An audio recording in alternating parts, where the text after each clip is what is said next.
పోతిరెడ్డిపాడు కాడు కూడా head regulator చేసిండు, ఇక్కడ ఎస్ఎల్బిసి కూడా చేసిండు. అప్పుడు ఎస్ఆర్బిసి లేనే లేదు, వెలుగొండ లేనే లేదు. రెండింటికి ఫౌండేషన్ స్టోన్ యాదగిరిలో పోయి ఆయన చేసి వచ్చాడు.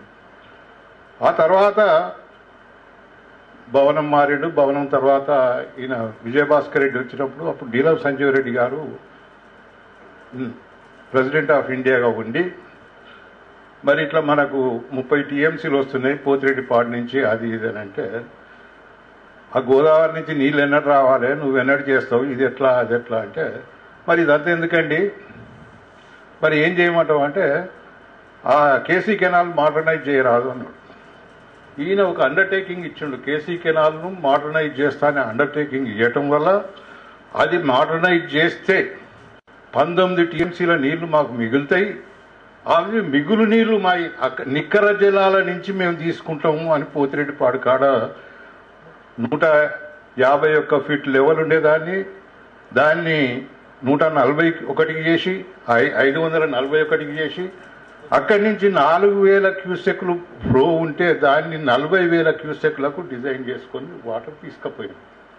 మరి కానీ ఇవాళ మన నాగార్జున సాగర్ మోడర్నైజ్ చేస్తే ఆ కాలువలో సిస్టమ్ మొత్తాన్ని, దాంట్లో నీళ్లు మన వాటా ఎంత వస్తుంది అన్నది క్వశ్చన్ చేయాల్సిన అవసరం ఉన్నదా లేదా? ఇవాళకి కేసీ కెనాల్ మోడర్నైజేషన్ కాలేదు, పూర్తి కాలేదు, ఇప్పటికి still it is going on. కానీ పోతిరెడ్డిపాడు నుంచి మాకు 19 టీఎంసీలు ఉన్నాయన్నారు. అది ఒక ఆస్పెక్ట్ పోనీయండి. పోతే మనకేంటంటే ఇది ఎత్తైన ప్రదేశంలో ఉన్నది. ఇక్కడ మా చిన్నతనంలో పారిన వాగులు ఒర్రెలు అన్నీ కూడా ఇప్పుడు కంప్లీట్గా డ్రై అయినాయి.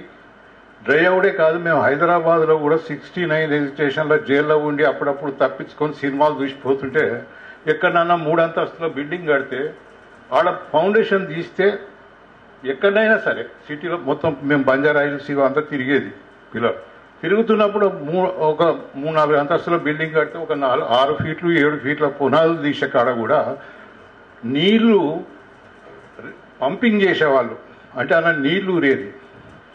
మరి ఇవాళ పరిస్థితి ఏంది? ఇలా 1000-1500 ఫీట్లు వేసినా ఎక్కడ నీటి చుక్క రావటం లేదు. ఇంత దురదృష్టమైన పరిస్థితుల్లో కృష్ణా వాటరు ఎంతో అంతో టోటల్గా ట్యాప్ అయి, ఎక్కువ భాగం అక్కడనో ఇక్కడనో కొంత ట్యాప్ అయి ఉన్నది. దాంట్లో వాటర్ స్కేర్సిటీ ఉన్నది. మనకు అవైలబుల్ ఉన్న వాటర్ గోదావరి. గోదావరి గురించి కూడా మీరు చెప్తూ ఒక మాట అన్నారు, ఇచ్చంపల్లి ఎప్పుడో కట్టాల్సి ఉండే. ఇచ్చంపల్లికి CWC central water development agency వాళ్ళు జూలై 1955లో ప్రైమరీ ఫీజబిలిటీ రిపోర్ట్ ఇచ్చారు. Ichampalli to Musi to Nagarjuna Sagar tail pond అని. అదొకటి నేను వేదకుమార్ గారు కూడా ఇచ్చిన ఆ రిపోర్ట్ నా దగ్గర ఉండే. ఇవాళ నేను చేయలేదు, అవసరం అనుకుంటే అది ఆ రిపోర్ట్ కూడా ఉన్నది టోటల్గా. దానికి పెద్దలు చొక్కారావు గారు చాలా తీవ్రంగా ప్రయత్నం చేశారు. అంతకుముందు వారు అన్నట్టు అది 112-115 మీటర్ల హైట్ ఉంటే ఒక 3 లక్షల ఎకరాలు రిచ్ ఫారెస్ట్ మునిగేది. ఎల్లంపల్లి దాకా బ్యాక్ వాటర్ పోయేది. పోతే ఇటు వాటర్ ఎంత అనేకమైన ఇది ఉండే, అందుకోసం ఒప్పుకోలేదు. దానికి చొక్కన చాలా కష్టపడి తిరిగి ఆయన లాస్ట్ మూమెంట్ దాకా తిరిగి దానికి ఆ క్లియరెన్స్ తెచ్చిండు. 90 మీటర్ల హైట్కు ఫుల్, దాన్ని నాకు full river full flood level, అంటే ఫ్లడ్ ఎప్పుడైతే ఎక్కువ వచ్చినప్పుడు ఏ లెవెల్కి అయితే మునుగుతుందో ఆ లెవెల్కు మునిగేటట్టే వాళ్ళు పర్మిషన్ ఇచ్చిర్రు. కానీ ఇది ఎప్పుడు 95లో 94లో ఇస్తే ఆ తర్వాత ఎన్టీ రామారావు గారు ముఖ్యమంత్రి అయ్యారు. అప్పుడు మళ్ళా రెండోసారి ముఖ్యమంత్రి, మూడోసారి అయినప్పుడు ఆయన ఈ చొక్కారావు ఇట్లా పోయి ఇవన్నీ ఇస్తే ఆయన టేక్ ఓవర్ చేసేందుకు ప్రయత్నం చేస్తే ఒక పత్రికాధిపతి, నేను పేరు చెప్పదలుచుకుని మీ అందరికీ, ఆయన పోయి అట్టెట్లయితుంది, ఇది మనం 110 మీటర్లకు పెట్టాలి, ఇది మన ఆంధ్రుల హక్కు అని ఆయన చెవుల గుసగుస అంటే, ఈయన అవును మా ఆంధ్రుల హక్కు, మేము 110 మీటర్లకే కడతా అన్నాడు. దాంట్లో ఆ పత్రికాధిపతికి ఉండే ఆలోచన ఏమంటే, అలా ఏదైతే 3 లక్షల ఎకరాలు సుమారుగా మునుగుతుందో, రిచ్ ఫారెస్ట్ మునుగుతుందో, దాంట్లో ఒక పేపర్ పల్ప్ ఫ్యాక్టరీ కనుక పెట్టుకుంటే 30-40 ఏళ్ళు వస్తాయి, మొత్తం భారతదేశం మొత్తానికి సప్లై చేయొచ్చు అనే దురుద్దేశంతో ఆయనతోటి చేయించలేదు. ఆ తర్వాత కాలంలో వచ్చిన చంద్రబాబు నాయుడు అప్పటికి ఈ స్కీమ్ ఉన్నప్పటికీ 98లో భారతీయ జనతా పార్టీ అట్టహాసంగా ఇక్కడి నుంచి సిహెచ్ విద్యాసాగర్ రావు, బండారు దత్తాత్రేయ, ఆర్య నరేంద్ర ముగ్గురు వచ్చి కలిసి పాదయాత్ర చేసుకొని ఆ ఇచ్చంపల్లి సైట్ కాడ గోదావరి మాత విగ్రహాన్ని కూడా పెట్టిన తర్వాత మళ్ళా వాజ్పేయి గవర్నమెంట్ వచ్చింది. ఈయన విద్యాసాగర్ రావు గారు central home minister for state ఉండే. ఆ ఉన్న సందర్భంలో చంద్రబాబు నాయుడు ఏం చేసిందంటే, ఈ ఇచ్చంపల్లి మాకు కిందికి అది పోలవరానికి నీళ్ళు రావు, మీద ప్రాజెక్ట్ వచ్చాయని గంగారం లిఫ్ట్ ఇరిగేషన్ అన్నారు. ఇది ఎట్లనా అంటే ఆడ న్యాచురల్ సహజమైన మడుగున్నది, ఏ ప్రాజెక్ట్ కట్టకుండా మేము నీళ్లు లిఫ్ట్ చేస్తాము అన్నారు. నేను అడిగిన విద్యాసాగర్ రావుని, ఏమండి ఇది ఎట్లా చేస్తారు, మీరు చూడలేదంటే, నర్సనా నేను చూసినే, నేను ఆయనకి చెప్పిన అని చెప్పి ఆయన 2 చేతులు పట్టుకొని మమ్మల్ని ఏం చేయమంటావు, నెంబర్ 28 అన్నాడు. నెంబర్ 28 అంటే అప్పుడు తెలుగుదేశానికి 28 మంది ఎంపీల సపోర్ట్ ఉండే, ఈ సపోర్ట్ తోటి ఆడ గవర్నమెంట్ నడుస్తుండే. ఇది వాస్తవం, ఇది నేను ఎగ్జాగరేషన్ చేస్తాను కాదు. కానీ ఇవాళ ఆ స్కీమ్ ఉన్నప్పుడు ఎప్పుడైతే ప్రాణహిత చేవేళ లేదో, గోదావరిలో కూడా సర్ప్లస్ ఎక్కడున్నది వాటర్ మీరే చెప్పారు, ఏది ఇంద్రావతి కలిసిన తర్వాతనే సర్ప్లస్, మీద సర్ప్లస్ మన ఇంద్రావతి కలవకుండా మీద ఎల్లంపల్లె కానీ శ్రీరామ్ సాగర్ కానీ ఎక్కడ నీళ్లు లేవు. దేవనూరు ప్రాజెక్టు, మంజీరా మీద ఉన్న దేవనూరు ప్రాజెక్టునేమో అప్పుడే ఆంధ్ర పాలకులే కట్టకుట్ట చేసారు. దాంతో ఏంటంటే నిజాం సాగర్ ఎండిపోతుంది, ఇవన్నీ ఎండిపోతూనే ఉన్నాయి. అది మొత్తం తయారైన ప్రాజెక్టు, దాన్ని చేయకుండా చేశారు. కనుక ఆ చరిత్రలన్నిటికీ మనం బోదాల్చుకోలేదు. కాకపోతే ఇచ్చంపల్లి ప్రాజెక్ట్ ఏదైతే ఉన్నదో అదొకటి ఇప్పుడు 90 మీటర్ల హైట్ గడితే, దేవాదుల అక్కడికి 30 కిలోమీటర్ల పైన ఉన్నది. ఇప్పుడు దేవాదుల లేదు, ఇప్పుడు గంగారం అంటారు దాన్ని. అదే గంగారం ఇంటేక్ వెల్ అని ఇప్పుడు దాన్ని ఇంకో 15 కిలోమీటర్ల కిందికి జరిపితే అక్కడి నుంచి ఇక్కడికంటే ఇదో 45 కిలోమీటర్లు, అంటే ఇదో 45 మీటర్ల ఎత్తు. ఇక్కడ ఇది ఇచ్చంపల్లి సైట్కు ఆడ ఇచ్చంపల్లి కాడ మీరు ఇలా ఎవరు ఒకరు అన్నారు, గోదావరిలో ఏంటంటే కింద ఫౌండేషన్ దొరకడం కష్టమని. కానీ ఇచ్చంపల్లి కాడ ఎంత బ్యూటిఫుల్ సైట్ అంటే, మీరు ఎటు 2 దిక్కులు, అటు పైకి చూడండి ఇటు కిందికి చూడండి, మొత్తం షీట్ రాకే, బోత్ సైడ్స్ మొత్తం షీట్ రాకే ఉన్నది. అంత బ్యూటిఫుల్ సైట్. నేను పోయొచ్చిన ఆడికి, అప్పుడు పెద్దలు యాదగిరెడ్డి గారు ఎక్సైజ్ సూపరింటెండెంట్గా ఉండేది. మేము జనవరి 22nd 23rd మేము అక్కడి దాకా పోయి వచ్చినాం, ఫోటోలు కూడా తెచ్చుకున్నాం. అది అయితే అక్కడ ఆ ప్రాజెక్ట్ కనుక కడితే ఇది 35 మీటర్లు. 35 మీటర్లు అంటే ఫీట్ల లెక్క చూస్తే ఎంత, 110 ఫీట్లు. అది ఒక 90 మీటర్లు. అది వస్తే దాదాపు 135 మీటర్ల హైట్గా అయితే ఇప్పుడు యాజ్ ఇట్ ఈజ్కి వస్తుంది కదా, వితౌట్ ఎనీ సబ్మెర్జెన్సీ కానీ ఏది లేకుండా వస్తే, అక్కడ మొత్తం ఏంటంటే సర్ప్లస్ వాటర్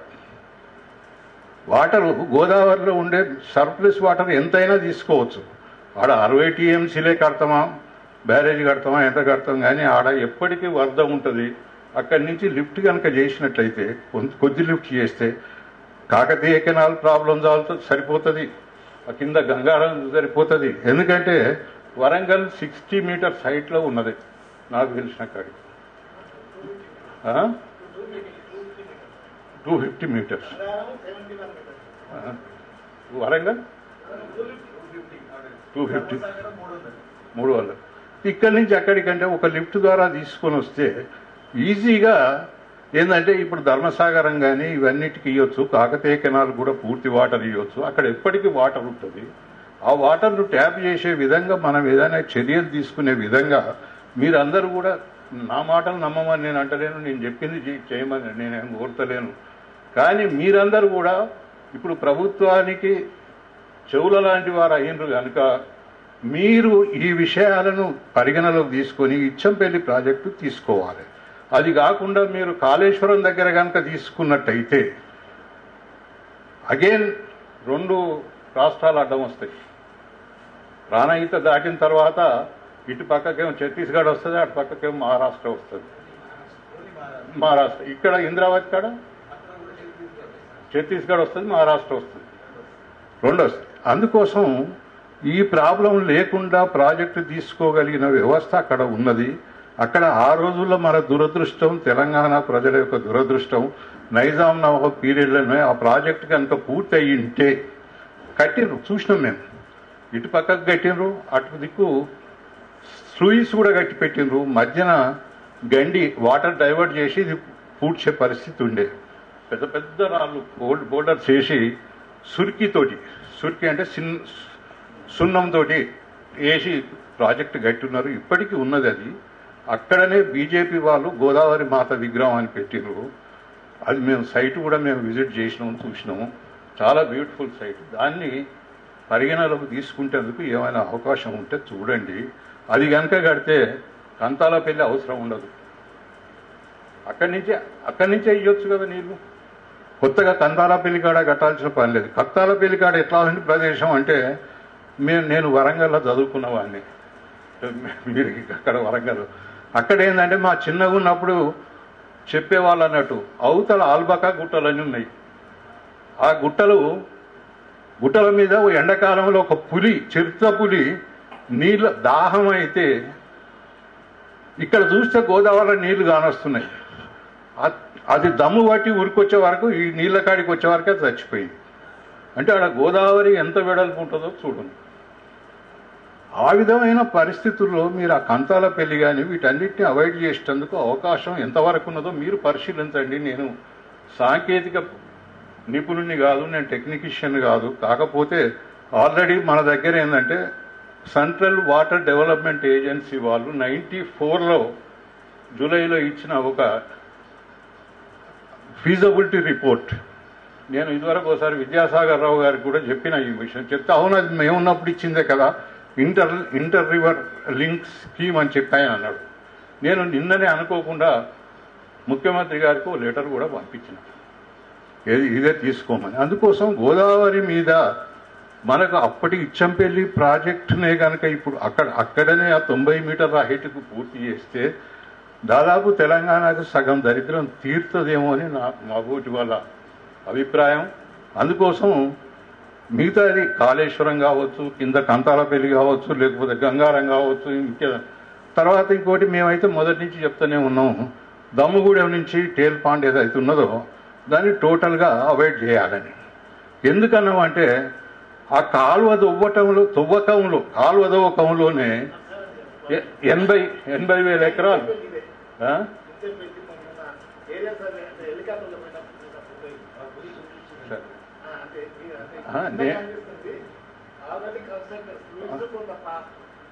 అంటే ఇంకా అందులో ఇంకోటి ఏంటంటే, అప్పుడు ఆ రోజుల్లో నిజాం నవాబు బస్తర్ డిస్ట్రిక్ట్ మొత్తాన్ని ఖరీదు చేసిండు. దానికి వైస్రాయ్ కూడా పర్మిషన్ ఇచ్చిండు, డబ్బు కూడా కట్టిండు. కానీ ఫిజికల్ పొజిషన్ తీసుకోలేదు. ఈలోగా ఇండిపెండెన్స్ రావటం, ఈయన నేను స్వతంత్ర రాజ్యంగా ఉంటానడం, ఇక మరి ఆ స్వతంత్ర రాజ్యంగా ఉంటే వాందంటే కలపాలని పటేల్ వాళ్ళంతా కలిసి దాన్ని అటాక్ కలిపారు. కానీ అదర్వైజ్ ఆ ఒక్క ప్రాజెక్టు కనుక అయితే తెలంగాణ దరిద్రం మొత్తం తీరిపోయేది. ఇలా మన కింద డెల్టా ప్రజలు ఎందుకు పనికి రాకపోయే వాళ్ళు అట్లా ప్రాజెక్టు, దాన్ని ఇప్పటికైనా మీరు సౌహృదయంతో పరిశీలించాలని చెప్పి కోరుతా ఉన్నాను.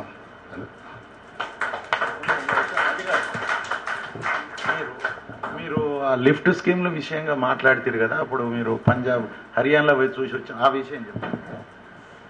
హర్యానాలో బాక్రానంగల్ డామ్ కింద సట్లెజ్ సూయజ్ కెనాల్ అని ఉన్నది. అది ఆ జిల్లా రూపర్ డిస్టిక్లో 1974లో స్టార్ట్ చేసిండు. 78లో కమెన్స్ అయింది. మేము 79లో పోయినాం. అప్పటికి ఏంటంటే 3 జిల్లాలలో దాదాపు 14 లక్షల ఎకరాలకు నీళ్లు ఇస్తున్నారు. వాళ్ళు తీసుకున్న సిస్టమ్ ఏంటంటే, నా దగ్గర దాని బ్రోచర్స్ కూడా ఉన్నాయి, కావాల్సింటే ఎప్పుడన్నా మళ్ళా వచ్చినప్పుడు తెచ్చిస్తే ఎక్కడున్నా వాడాలి. దాంట్లో ఏంటంటే అక్కడి నుంచి ఇక్కడ దాకా కాలువ తెచ్చిండ్రు, కొంత హైట్కు తెచ్చి అక్కడి నుంచే ఇరిగేషన్ ఇచ్చిండ్రు. మళ్ళీ అక్కడనే ఇంటేక్ వెల్లోటి పెట్టి లిఫ్ట్ చేసిండ్రు. ఇట్లా లిఫ్ట్ చేసి దాదాపు 1400 ఫీట్లో 1400 మీటర్ల హైట్కు వాళ్ళు లిఫ్ట్ చేసారు. చేసి దాదాపు 24 లక్షల ఎకరాలకు నీళ్లు ఇస్తున్నారు 3 జిల్లాలలో అక్కడ. అది 78లో కమెన్స్ అయ్యింది, 74. అది టోటల్గా ఏంటంటే మన బిహెచ్ఈఎల్ టెక్నాలజీ అవే మోటార్లు తప్ప వేరే అప్పటికి ఈ విదేశ మోటార్లు మాకు అప్పటికి ఊహకందని విషయాలు. ఆ విధంగా అది ఉన్నది. మీరు దాని గురించి తెప్పించుకోండి. ఇప్పటికైనా Jawaharlal Nehru lift irrigation scheme అని దాని పేరు రోపర్ డిస్టిక్లో ఉండేది. అది అది ఇక మిగతా 3 జిల్లాలు ఏ వార్త నాకు సరిగ్గా ఐడియా లేదు కానీ మర్చిపోయినా. మేము 78లో మేము ఆ ప్రాజెక్ట్ విజిట్ చేసి వచ్చినాం. అక్కడ టెక్నాలజీ చూడండి వాళ్ళు ఎట్లా చేసినంత. అది థ్యాంక్ యూ.